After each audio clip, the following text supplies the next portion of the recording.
Hi YouTubers, my name is Lauren Coker and welcome to my channel. A little bit about myself. I'm a blogger, a mother, a roller derby player, a moonlight barista at a local cafe that supports arts in our communities, and I do all of this with bipolar disorder.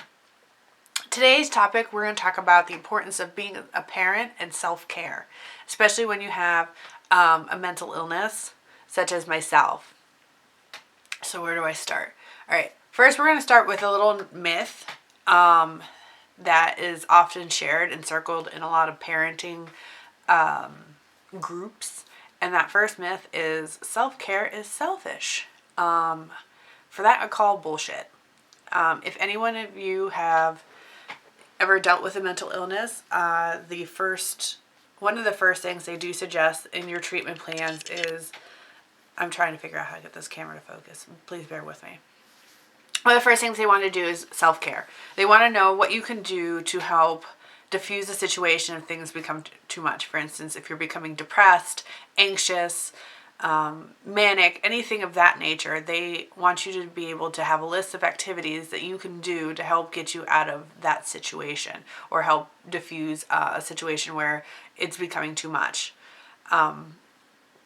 So with someone who just doesn't have kids, like, this is just a normal thing. You do things that make you feel, I guess, better. You go for a walk.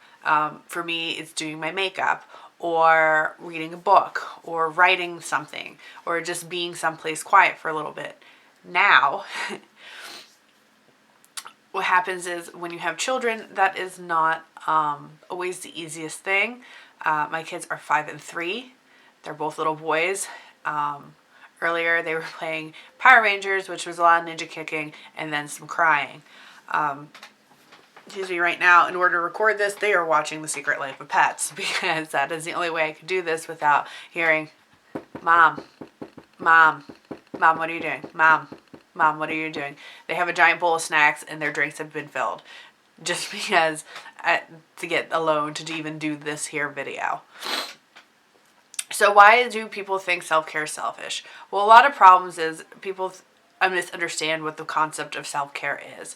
They're like, it's almost like the idea of having to put yourself first, and a lot of us have always been raised that when you have children, your children are your everything. You know, your children are the sparkle to your sunshine, and the world is just gray and dim without them, and I have to do everything for them first, because if I don't, I'm a bad mom, which is wholly incorrect. I go by the concept that if I am taking care of myself and I'm in a good place, then I can be a good mom to my children. Like, I need that, because for me, when I'm depressed or manic, when I'm manic, I get very frustrated, very flustered very easily. So, something that flusters me is a lot of things going on at the same time.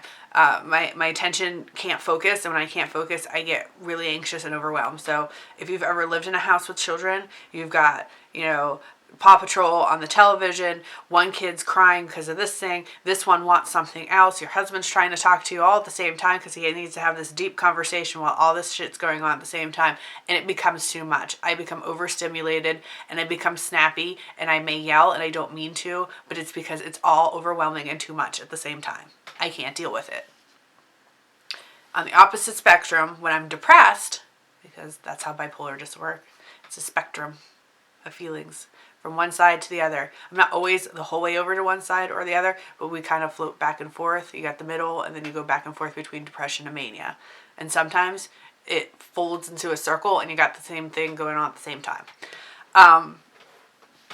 So with my depression, it's different because I have a hard time getting out of bed, taking care of myself, much alone, 2 kids. So a lot of times it's, everything I have to get them a bowl of cereal for breakfast or to try to put a sandwich together for lunch. I know they want me to look at stuff and pay attention to them, and I found myself scrolling into Facebook and not really giving them attention I need to give them, but honestly, I'm not even giving my attention to myself, because probably by that point I haven't showered in a couple of days. I'm still in the same clothes from like a day ago.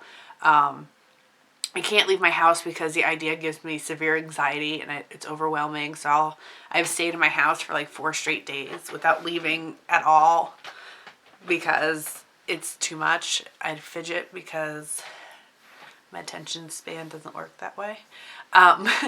So yeah, so there are certain things that I can't do like a normal parent. So I need to make sure I'm taking care of myself. So when I get overwhelmed, that's, you know, me locking myself into the bathroom and eating a Snickers bar by myself, or a Kit Kat bar, or any kind of chocolatey goodness item. Think about doing that now. Anyway, but yeah, so doing things like that, drawing, writing, anything, going to the mall, like if shopping's your thing, find a sitter, find someone to watch the kids for you. Go on a date night. My husband and I try to do a date night at least once a month. It doesn't always work with that way because childcare is kind of iffy sometimes. So yes, we try to make a date night where it's just him and I doing something, and we make that a priority because it's important to take care of yourself. I make it I'm in roller derby. And the reason I'm in roller derby is not the fact that it's kind of badass and everyone should play roller derby. I'm just saying. But it's my exercise. It's my stress reliever. It's my adult conversation time. Like I talk to people. My husband travels a lot for work, so usually my kids end up coming and I bring them toys and stuff and they kind of entertain themselves while I practice. But when they're not there, that's my freedom. That's my time to be alone and just be an adult and not have to worry about like, oh, please, for love of Jesus, please stop touching your brother. Can't you play with a different toy? All of that craziness and nonsense. That is how I unwind and de-stress and help keep myself balanced. Is it a perfect system? No. But I'm not going to allow someone to guilt me into thinking like, oh, well, your children need to be in 600 activities and you need to give this up at one point because, you know, your children come first and you deserve nothing. It's bullshit. Complete bullshit. And no offense. Yeah, actually, I do mean offense. If someone puts you down for trying to take care of yourself, they're an asshole. They are. And there's a difference between being selfish and self-care. So your selfish parents, not selfish parents, but you know, selfish people who like pay no attention to their kids. Their kids are constantly someplace else. They don't take care of them. Like there are bad parents. It happens. However, that mom who decides to go out for drinks for 1 month a year or something like that, or what, not 1 month, 1 day a month or 1 day in a whole year, like that's not selfish. That's not selfish at all. That's just getting out and having adult times. Women should have adult friends. We should be supporting each other. And especially in the mental health community, like this is perfectly acceptable behavior because it's part of your treatment plan and we understand that. And it's hard to try to explain to someone who doesn't have to deal with fighting a mental illness on top of taking care of your kids. It's difficult. It's not easy. And self-care is probably one of the most important things you need to be doing in your life, is making sure that you come first. And I have to come first because if I don't, my children won't come at all in my life as a priority. So when I come first and I take care of myself, I can be a better mom for my children. And I feel like all moms should be taking on to this, is, you know, little things like getting your hair done, or I get my eyebrows waxed. Don't, they need done. God, do they need done. If you like, you know, a hobby like crocheting, I enjoy crocheting. I enjoy writing. We like to go for hikes and we take the kids for hikes. Sometimes I started walking with my best friend. So her and I walk twice a week. We do 3 to 4 miles at a time. Or on Wednesdays we do yoga. And my husband watches, you know, his kids because, you know, he's not babysitting. He's just watching his kids. And we do that for each other. And my husband runs. And that's for him. Like, I watch the kids while he runs. And we take turns in the fact that we both know on a mental level we need this. So we support that. And you should support others. Especially with new moms. I'm rambling a little bit, but I need to get this out. With new moms, someone needs to check in on them and make sure they're becoming a person. If someone says they haven't slept in 4 days and they haven't showered, you need to just stop what you're doing, go to that friend's house, let her get a shower and take a nap, because we can't do it all. We can't. We're meant to raise children as a community, and you're not supposed to be this martyr who does it all. And the people who are doing that just need to stop. This is my whole, here's my little last thing. If you're one of those moms who makes your life look like it's a perfect everything and there's no such thing as a bad day, you're really hurting everyone else, because you're making people feel like they can't do it all, and when they can't, they're failures.